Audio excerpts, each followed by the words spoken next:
Abalo, qui n'est autre que le patron du staff technique de Gomido de Palimé, lui également, ça fait quoi? 2 matchs de défaite. On l'écoute et derrière, on fait le décryptage également de ce début de saison très poussif des Showboys. Oui, deuxième défaite, c'est vrai, cette défaite fait mal parce qu'on a mieux joué que le premier match où on ne méritait pas grand-chose. Mais ce match, franchement, personnellement, ça fait mal. Mais bon, il y a eu de bonnes choses, ça donne de l'espoir pour la suite.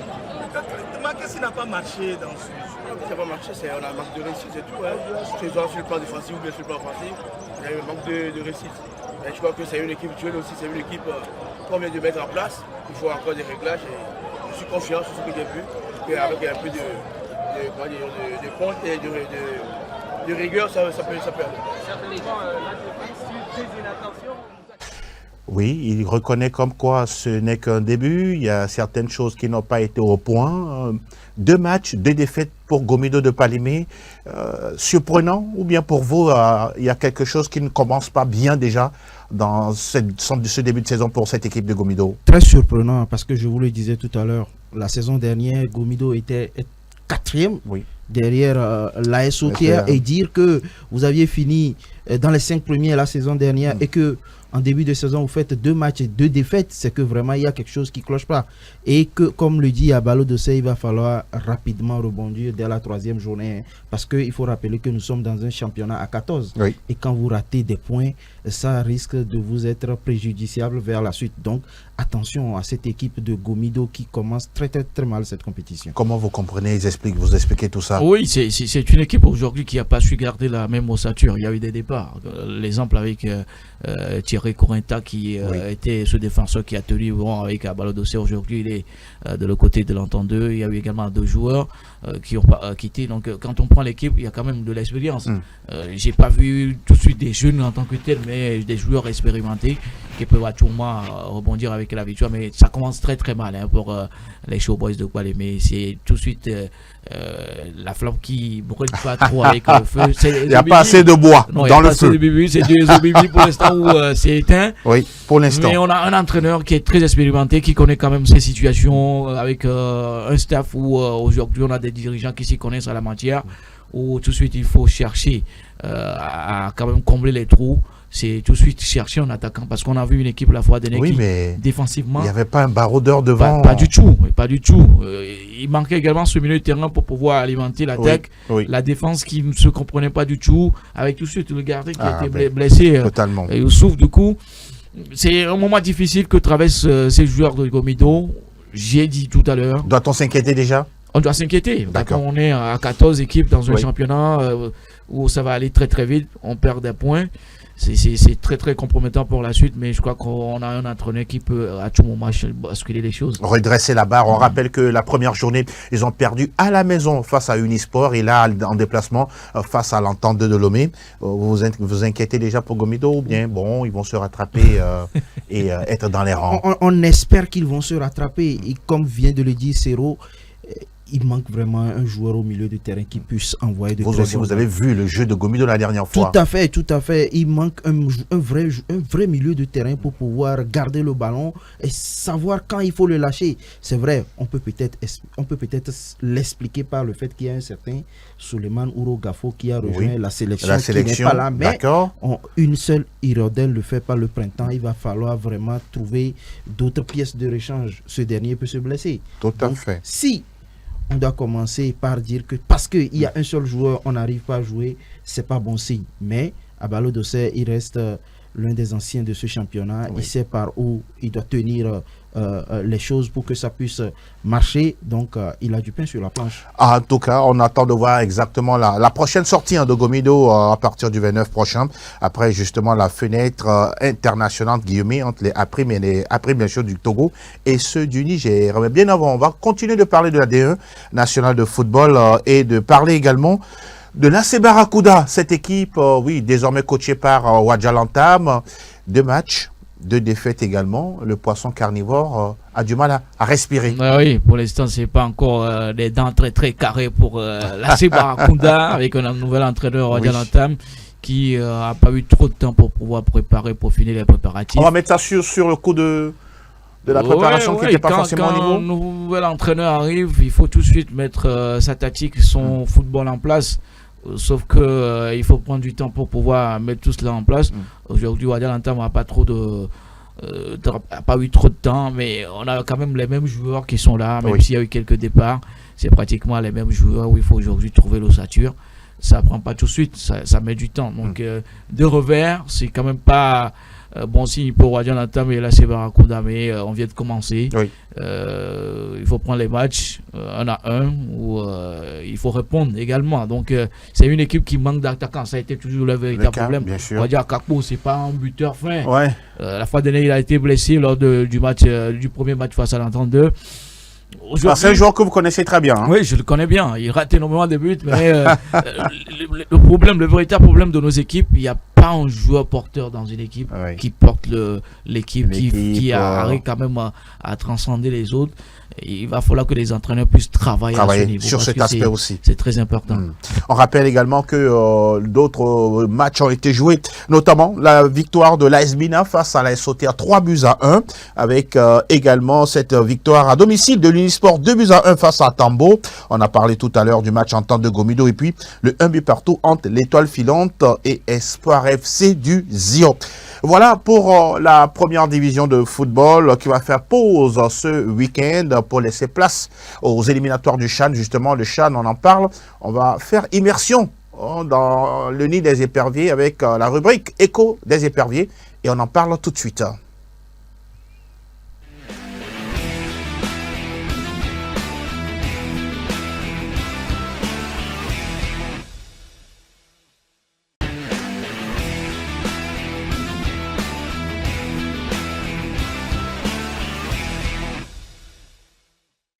Les éliminatoires du CHAN, c'est bien cette fin de semaine sur le continent, le Togo, enfin déjà prêt, on pourra dire, les locaux face au MENA à Prime, le match a lieu ce dimanche, pour parler justement de ces préparatifs-là, tout ce que vous avez suivi jusqu'à ce match à moins d'un jour, qu'est-ce que vous retenez, qu'est-ce qui dégage en tout cas de votre interprétation? D'abord, il faut reconnaître que la bande Akader Koubaya est à 180 minutes d'une seconde qualification pour cette compétition réservée aux joueurs locaux sur le continent.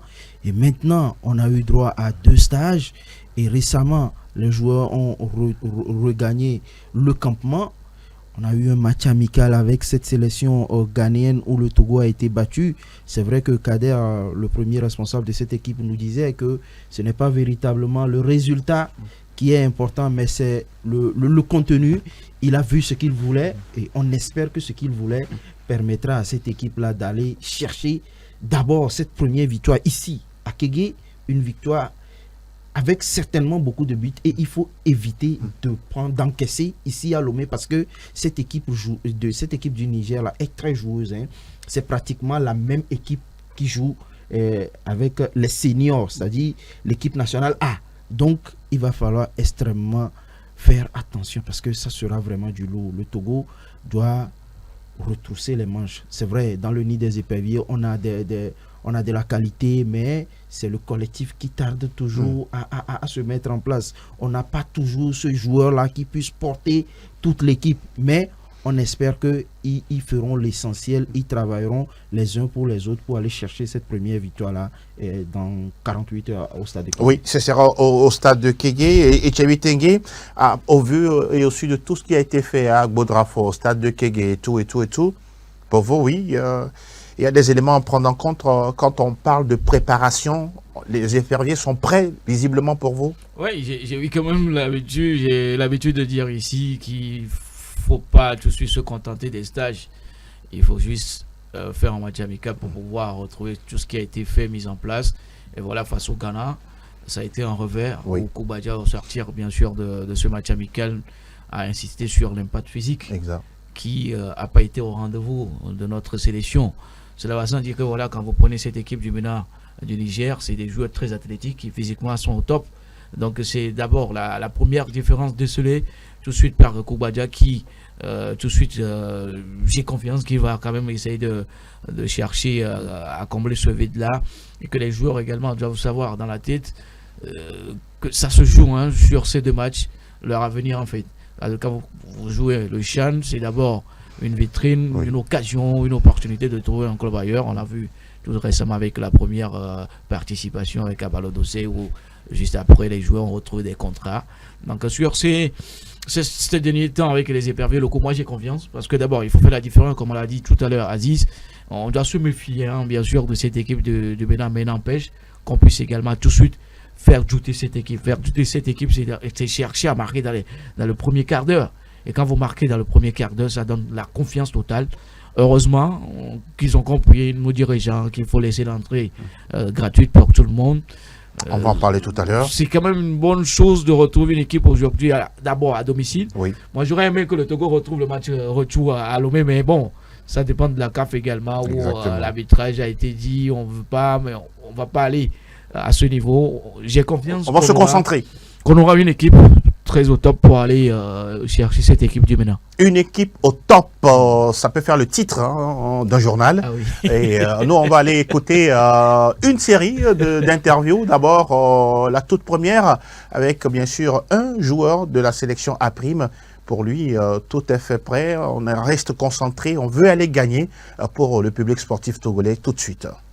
Je pense qu'on est prêt sur tous les plans pour ce match. C'est un match de revanche pour nous. On doit tout faire pour se qualifier pour le CHAN. Je peux dire que tout va bien, tout se passe très bien, on s'entraîne très bien, le moral y est, tout le monde est prêt pour ce match. Bon, je peux dire que les années passées, nous avions manqué beaucoup de concentration sur les deux matchs, mais cette fois-ci, je pense qu'on a beaucoup travaillé. On est bien organisé et on est concentré sur ce match parce que c'est toute notre vie. Il faut jouer le match aller et retour à domicile avant d'y aller à Bamako. Et les entraînements, ça va bien, c'est à 100 l'heure. Ils sont toujours derrière nous, toujours, ils ne sont pas découragés. On les invite massivement pour venir nous supporter pour la victoire de dimanche. Benjamin Roleté, sociétaire ou pensionnaire de l'ASCK, il a dit, on a choisi deux mots, concentration, concentration. Il dit quelque part aussi que c'est le match de leur vie. Bon, pour ne pas peut-être exagérer, mais c'est pour dire simplement que c'est tellement important pour eux. Quand vous écoutez le joueur parler comme ça, vous sentez quoi? On sent une détermination. On sent un joueur qui veut aller à une prochaine CAN. Sinon, on sent un groupe, parce qu'il est en train de parler forcément au nom du groupe. Oui, tout à fait. Un groupe qui veut aller à une seconde phase finale de CHAN. Maintenant, quand on parle de concentration, elle y est déjà parce qu'il faut reconnaître que les autorités ont mis les moyens qu'ils peuvent. C'est-à-dire, on a eu droit à 2 stages, ce qui n'est pas rien, malgré, ou bien, même si on peut dire que de par le passé, on a toujours des problèmes à avoir des oui. Mais cette fois-ci, on a eu un stage. On a l'impression qu'il y a une stabilité, certaines paix à l'intérieur et tout. Tout va pour le moment bien. Et on est arrivé à aller chercher ce match international amical, ce qui n'est pas rien également. Et maintenant, parce que il faut reconnaître que de par le passé, on se contentait de jouer avec les équipes de première, deuxième. Même des centres de formation. Tout à fait. Mais cette fois-ci, on a eu la chance de se mesurer à une équipe vraiment en place. Et qui également est dans le parcours du CHAN qui va rencontrer le Nigeria. Tout à fait. Maintenant, on espère que ces propos de Benjamin Roleté ne sont pas des propos qui viennent pour peut-être... on espère. Ça dit que c'est pas le moment... Vous croyez en lui? Croire en lui, oui. Je crois plutôt en l'équipe ou au groupe. D'accord. Parce que ça ne sera pas du tout facile. Ça ne sera pas vous le dites. Ça ne sera pas du tout facile. Parce que quand vous vous rappelez, cette équipe du Niger a battu l'équipe du Soudan ici à Lomé 4-0. Sur le même stade. 80% des joueurs de cette équipe-là vont jouer ce match. Donc, je crois qu'il faut commencer dans un premier temps à respecter l'adversaire. Quand il dit concentration, qu'est-ce que vous mettez là-dedans? La concentration, c'est qu'on sait ce qui nous attend. Je ne sais pas si vous comprenez. On sait ce qui nous attend. On sait que ça ne sera pas facile, mais on va faire l'essentiel pour passer ce cap. Parce que si le Togo arrive à passer ce cap, ça fera énormément du bien à la sélection A. Parce que Sero l'a dit tout à l'heure, la première qualification de cette équipe au CHAN, on a vu Agoro Ismaël, on a vu Nan Richard, on a vu Tchakei Marouf, on a vu plein de joueurs qui sont partis monnayer leur talent ailleurs. Totalement. Et aujourd'hui, la sélection A s'en sert. Donc, on espère que le Togo est en lice pour une deuxième qualification. C'est tout ce qu'on espère. On parlait tout à l'heure de Benjamin Rolleté. Ouais. Quand on voit le jeu, la dernière fois, ils ont joué face au Ghana. Ils ont perdu 2-0. Pour vous, est-ce qu'il y a des joueurs qui peuvent porter cette sélection-là face au MENA du Niger? Bien sûr qu'il y a des joueurs qui peuvent porter cette équipe. Quand vous sentez le discours de Benjamin Rolleté, on sent d'abord qu'il y a une équipe très déterminée, très concentrée. Il a parlé de la concentration, c'est ce qui leur a manqué précédemment face au Niger lors de cette double confrontation. Ah oui, élimination au On Bénin, a encaissé Cotonou. des buts sur un manque de concentration. Aujourd'hui, on est conscient de la situation, que ça ne va pas être facile. C'est la concentration. Quand vous êtes concentré, vous fixez tout de suite des objectifs. L'objectif premier, c'est d'abord gagner cette équipe, parce qu'il a eu à dire il faut jouer le match aller et retour sur ce premier match à Lomé. Cela va sans dire qu'il faut marquer beaucoup. Oui. Marquer beaucoup et garder dans la tête que on n'est pas encore qualifié. Donc dans son discours, il y a beaucoup de choses qui se sont sorties qui aujourd'hui moi m'amènent à croire en cette équipe. Parce que quand vous avez un sélectionneur qui se dit dans la tête que lui il veut apporter une nouvelle touche au football togolais. Il a eu quand même à dire ça sur nos... Vous parlez de Koubadia Kader, il était même reçu ici. Donc cela nous montre la voie à prendre tout de suite toujours pour cette sélection, comme quoi il y aura un résultat positif. Il y a de la place. Il y a de la place. On a la chance aujourd'hui d'avoir quand même deux équipes qui nous donnent des joueurs où l'ossature est quand même bien en place. Maintenant, il faut des joueurs expérimentés qui savent gérer des matchs. Oui. Dans la gestion, c'est très important pour une équipe qui veut aller loin. Pour vous, ces joueurs-là sont-ils capables de gérer? Oui, ils sont capables. Tous ceux qu'on a en sélection à prime aujourd'hui? La gestion ne vient pas que seulement au niveau des joueurs, ça vient également de l'entraîneur, du staff d'ailleurs. Il faut des tactiques pour gérer un match. Quand on gagne, il faut des joueurs qui savent garder le ballon. Ah oui. Il faut des joueurs qui savent provoquer. Il faut des joueurs qui savent faire sortir l'adversaire du match. Et là, ça passe par l'expérience. L'expérience, c'est d'abord tout le groupe. Le groupe, c'est le staff, les joueurs, tous ceux qui sont sur le banc, les supporters également. Donc, moi, je crois vraiment en cette équipe des épargnés pour aller faire une différence. Il faut juste rester concentré et se dire dans la tête que rien n'est encore fait. Concentration, rapidement, 30 secondes, et puis on va en avant, s'il vous plaît. Allez-y. Et la gestion, elle est très importante. On se rappelle qu'à Abidjan, le Togo menait devant le Bénin 1-0 et on se fait égaliser. Oui. À quel moment? Donc, il y a eu une déconcentration là-bas et le discours doit être autre prochainement. Vous le souhaitez vivement pour ces éperviers à prime. On va encore écouter un membre du groupe épervier de Koubadia Kader, lui également, qui se sent confiant, tout comme l'ensemble de l'équipe avant le match contre le Niger. On va l'écouter. On est en train de se préparer pour toujours notre objectif, la qualification. Et je pense que l'ambiance y est. Et je peux dire que l'objectif n'a pas changé, c'est toujours la qualification. Je pense qu'on a fait de notre mieux et on ne va pas dire que c'est bon, mais on va corriger, on va toujours corriger et je pense que ça va aller. Au sein du groupe, nous sommes comme une famille et nous le demeurons toujours. Mon dernier message, ce serait à l'endroit du public à qui je demande de sortir massivement pour venir soutenir les éperviers locaux le dimanche prochain. Voici encore un autre discours presque similaire, Oui. mais au même moment, il faut faire attention aux erreurs commises dans le passé, s'en servir pour mieux finir. Ça a été toujours comme ça la vie. Et en football également, il faut apprendre quand même de ses erreurs. Je crois que Koubadia Kader avec son staff ont eu quand même à revisionner ces deux confrontations où on a été éliminé pour ce chant qu'on n'a pas eu à participer. On a eu également presque les mêmes joueurs jouer à Lomé avec cette chance-là.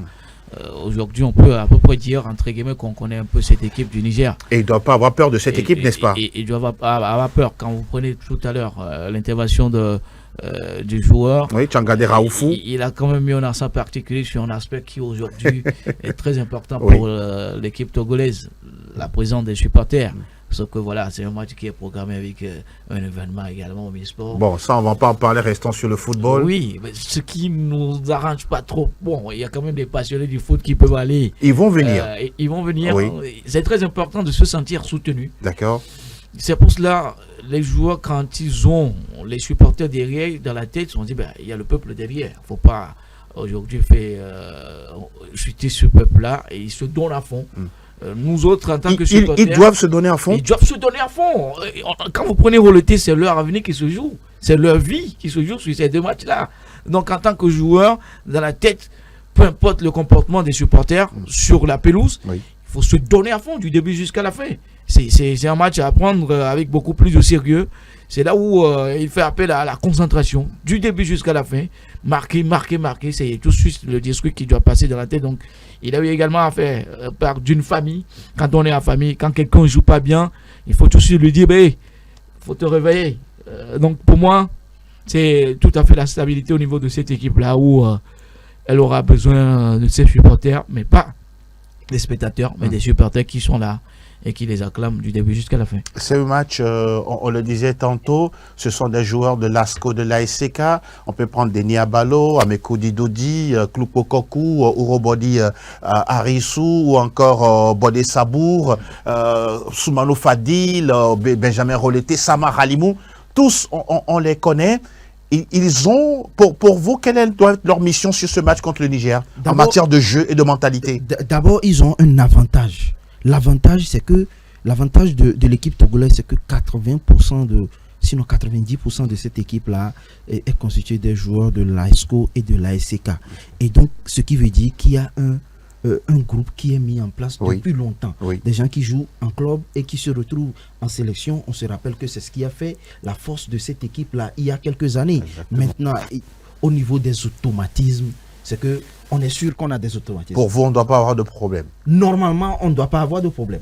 Le discours doit passer normalement parce que on joue presque à tout moment. On joue aux séances d'entraînement en club ensemble, on vient en sélection, on joue encore ensemble. Donc, du coup, il doit y avoir des complicités, il doit y avoir des affinités. Et donc, normalement, ça devait pouvoir aider cette équipe. Vous voyez cette équipe dérouler?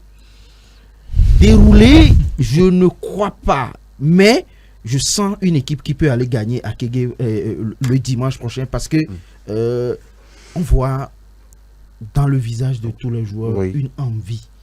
Donc, et au niveau du public, je n'ai aucun doute parce que la dernière fois, face à cette équipe du Bénin, le public est sorti et on peut dire merci à un certain Kader Koubadia qui a permis aux éperviers de renouer avec la victoire après 13 mois. Donc, je crois qu'on a envie encore de ça. Avant, surtout que ça devait être un cadeau de Noël pour le public sportif togolais. Vous faites bien la chute, mais avant, on va parler toujours de cet aspect-là. Le Togo joue, mais marque très peu. La dernière fois, face au Ghana, ils ont pris 2 sans en marquer. Les attaquants qui ont été convoqués, il y a Koro Bilali, il y a Votor Bruno, Uro Tagba Marouf, Klupo Kokou et comme l'a vu Arnaud.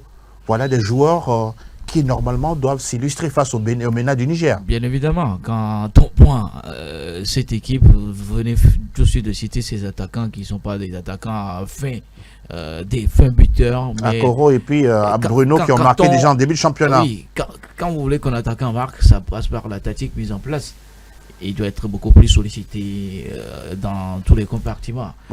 Nous prenons nos latéraux, c'est difficile de les retrouver sur les côtés avec beaucoup plus de centre. C'est difficile de retrouver d'abord un milieu de terrain passeur qui nourrit à chaque fois ces attaquants-là.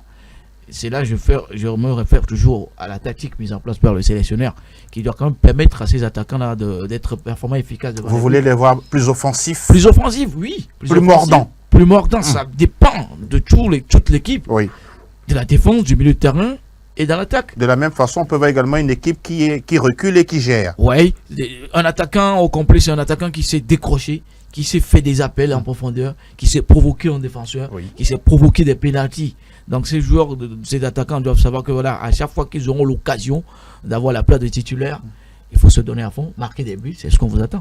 On attend de vous, c'est tout. Marquer des buts, c'est le défi. C'est le défi à relever. Mais Angelo, il faut rappeler un truc. Dans cette équipe, on a de très bons milieux de terrain. Vous avez parlé de Abalo Denis, Akwitongo Antoine, et il y a Amekou Didodi. Il y a Tchadenou Farid, Bissikou Richard. De très bons milieux de terrain, mais ils font tout sauf le vrai boulot du milieu de terrain. Qu'est-ce que vous parlez? La passe décisive. Ah d'accord. Ça manque énormément. Donc les attaquants peuvent mettre cet aspect-là également en jeu. Mais si je veux rebondir sur ce que Serrault a dit, au niveau des latéraux, si on doit procéder par des centres, c'est vrai, on a des attaquants qui ne sont pas vraiment bons de la tête. Et surtout pas de grande taille. Hein. Tout à fait. Ça aussi, c'est un aspect. Mais ils s'illustrent au moment où on les attend le moins. D'accord. Lors du dernier match contre le Bénin, ce but de Koulipo Kokou, honnêtement, m'a surpris. Vous ne le voyez pas. Je ne le voyais pas venir. Mais il va falloir se transcender le dimanche prochain. Rapidement, il faut être très réaliste, marquer des buts et faire tout pour ne pas encaisser. Et surtout, comme vous le dites, hein, que cela soit un beau cadeau de Noël pour le public sportif togolais. Le public sportif qui sera appelé à venir au stade de Kégué gratuitement, parce que oui, l'accès a été déclenché en disant que c'est libre et gratuit. Vous passez justement à des endroits bien précis pour regarder, pour retirer d'abord vos tickets et avoir accès au stade de Kégué. On peut regarder le graphique qui annonce justement cette information de la part de la Fédération togolaise de football. Vous faites le déplacement soit du côté, voilà, ça c'est par exemple obtenir votre ticket en ligne via WhatsApp, voilà la procédure pour le match du 22 décembre au stade de Kégué à partir de 16h.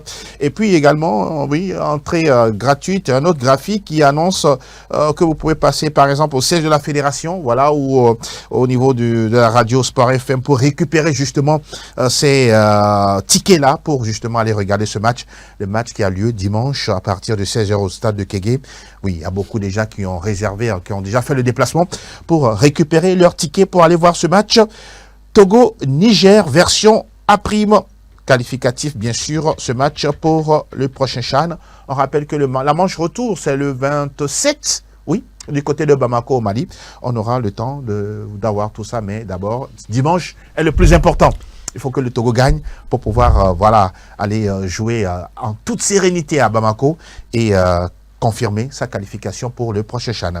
Messieurs, on va aborder la dernière fenêtre, sinon le dernier virage de cette émission pour parler des CAF Awards. Oui, il y a pratiquement une semaine, ça s'est déroulé, voilà, du côté de Marrakech, avec le sacre à l'arrivée, mesdames et messieurs. Internautes, on l'avait vu, comme quoi vous vous attendiez à voir Ademola Lookman succéder, ou bien pour vous, vous attendez à un autre lauréat. Pas un autre joueur à part Ademola Lookman, c'est lui qui était pressenti succéder à Victor Osimhen par les performances au niveau de son club avec le Nigeria également, qui a été une finaliste malheureuse.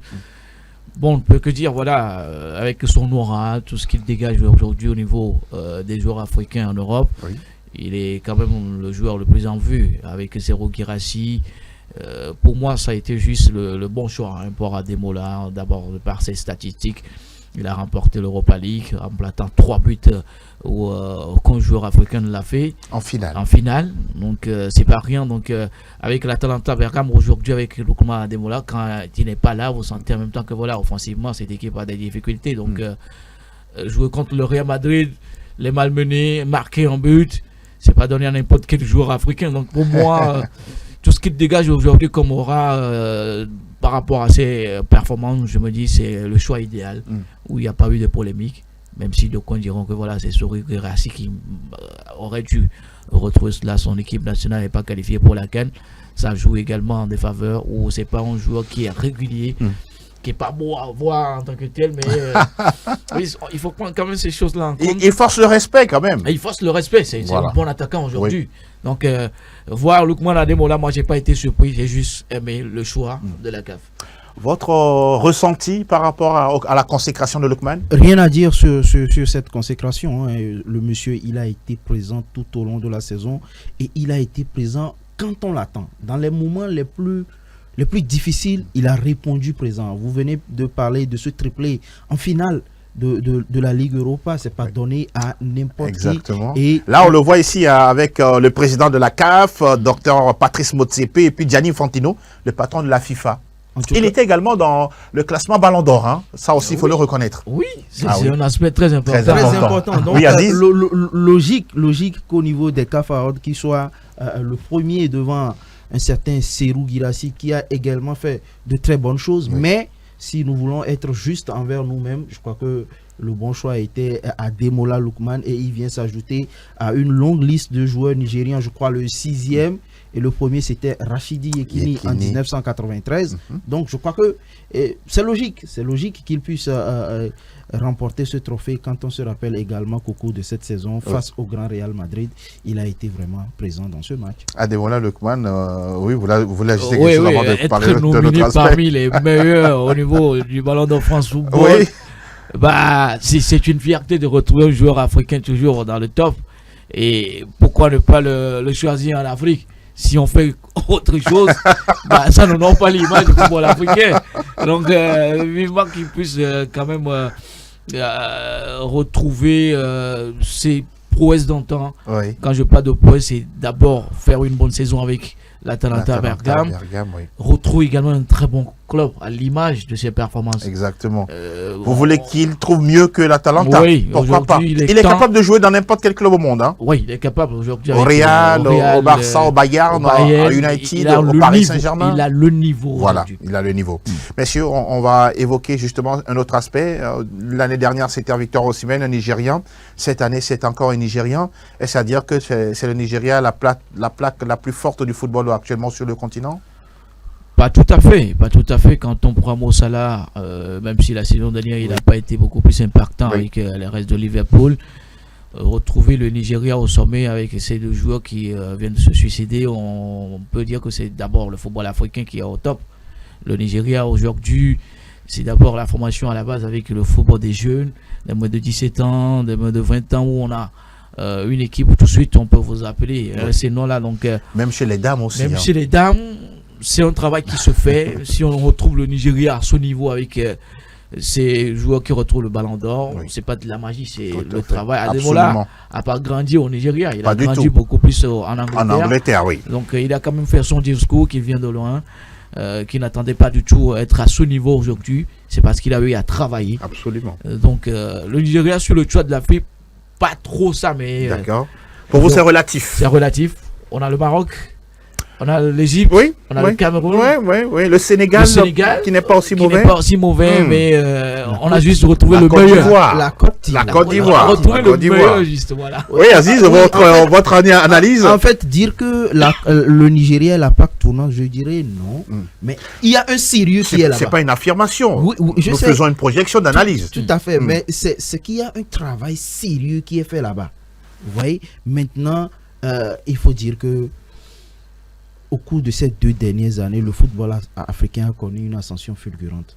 On joue partout, que ce soit au Botswana, en Mozambique, en Tanzanie, Angola, en Tanzanie, en Zambie, ça joue au football et ça joue très bien. J'ai cité le nom tout à l'heure de la Côte d'Ivoire parce que actuellement la Côte d'Ivoire est le pays qui a un vivier de jeunes joueurs qui n'ont pas encore touché, à part Simon Adengra et Oumar Diakité. Il y a des joueurs de 21 ans, au moins 10 joueurs de moins de 21 ans ou bien de 21 ans ou plus que la Côte d'Ivoire n'a pas encore utilisé. Donc, attention, les prochaines années, cette histoire de Cafaod sera vraiment discutée parce que les gens sont en train de travailler. On travaille le football à la base, on travaille le football des jeunes, on travaille le football féminin. Et donc, si vous ne jouez pas actuellement en Afrique chez vous, c'est que vous n'avez pas envie de travailler. Le véritable aspect à souligner également, c'est quand vous êtes dans un bon club, tout de suite, vous avez quand même des points. Mais quand vous avez un club très moyen, ça ne vous donne pas tout de suite de la visibilité parce qu'il faut compter avec la visibilité aussi. L'Atalanta Bergame aujourd'hui. Jouer en Ligue des Champions, c'est pas rien. Ligue des Champions, c'est pas rien. Donc ça demande à ce qu'on retrouve un club au haut niveau, pour être performant. Osimhen l'a été avec Naples la dernière fois et en Ligue des Champions, même si ils n'ont pas été très loin. On rappelle qu'également au niveau, par exemple, du joueur de l'Afrique, le joueur africain évoluant sur le continent, c'est bien Ronwen Williams, le gardien sud-africain qui a eu l'opportunité de bloquer 3 pénaltys dans un match décisif de la CAN. Barbara Banda, la Zambienne, a récupéré le trophée de meilleure joueuse sur le continent, en mettant un peu fin à l'hégémonie d'Assissat Oshoala. Et puis rappelons que Lamine Camara du Sénégal, le jeune joueur de Monaco, a encore récupéré le trophée de meilleur jeune joueur. Ça veut dire qu'au Sénégal aussi, il y a du travail qui se fait à la base. Et aujourd'hui, ils ont également un très bon vivier de jeunes joueurs. il y a la multiplication des centres de formation à ce niveau-là. Créés par l'État et par les privés. Tout à fait. Il y a du sérieux. Et quand vous êtes un privé et que vous avez envie de mettre en place un centre de formation, vous avez une feuille de route. Hein. On ne met pas en place un centre parce qu'on a envie de mettre en place un centre. Il faut mettre en place un centre parce qu'on a un objectif, parce qu'on répond peut-être à des critères, sinon à des objectifs de la fédération sénégalaise de football, sinon de la direction technique de ce pays-là. Donc, il est très important de travailler sur cet aspect-là. Les centres de formation, les écoles de football, les académies. Il ne faut pas créer parce qu'il faut créer, mais il faut créer parce qu'on a de l'ambition. Ça restera un sujet qu'on va décrypter justement dans Club Sport Santé, l'utilité des centres de football et centres de sport, si vous voulez, de manière générale. On rappelle également que Abdoulaye Tiao, qui était justement le sélectionneur des U20 au Sénégal, aujourd'hui est devenu l'entraîneur principal. Il a gagné la CAN avec les U20, avec ça veut dire simplement que le travail bien fait paye toujours. Le travail est fait à tous les niveaux. À tous les niveaux, à tous les étages. Il n'y a pas des étapes brûlées. Et Thierry, on est arrivé au terme de cette émission. Oui, si vous avez quelque chose à dire pour conclure, on va y aller tout de suite. Je vous remercie d'abord la direction de SS Docteur TV avec Angelo. C'est un grand plaisir d'être toujours là. Toujours. On souhaite tout de suite, même si on n'est pas encore là, bonne fête à tout le monde. Surtout, soyons prudents. Très important. Avec la matin et tout ce qui va avec, soyons juste prudents. Merci. Très, très important. C'est votre première, vous l'avez aimé? J'ai beaucoup aimé et je vais faire la même chose que Sero a fait. Nous sommes en période de fête, il faut faire extrêmement attention, surtout quand on est en circulation. Très important. Merci Aziz Agoro. C'est moi. Ça a été un plaisir d'avoir partagé des points divergents avec vous. Merci également à Thierry Tengue, bien habitué à ce plateau. On prend le temps de saluer toute l'équipe technique, Fernand, Justin, et puis bien sûr Sylvain, tous ceux qui travaillent autour de cette émission, sans oublier Patrick. On vous souhaite un excellent week-end. N'oubliez pas le rendez-vous, c'est au stade de Kégué, ce dimanche à partir de 16h. L'entrée est libre et gratuite. Faites le déplacement pour soutenir justement les éperviers à prime d'un certain Koubadia Kader pour pousser justement la sélection nationale locale à la victoire. En attendant la manche retour, on prend soin de nous à chaque niveau parce que voilà, c'est très important. On se retrouve très très bientôt pour d'autres actus sur le plan national, africain et mondial. À très bientôt. Bye bye. Ciao, ciao.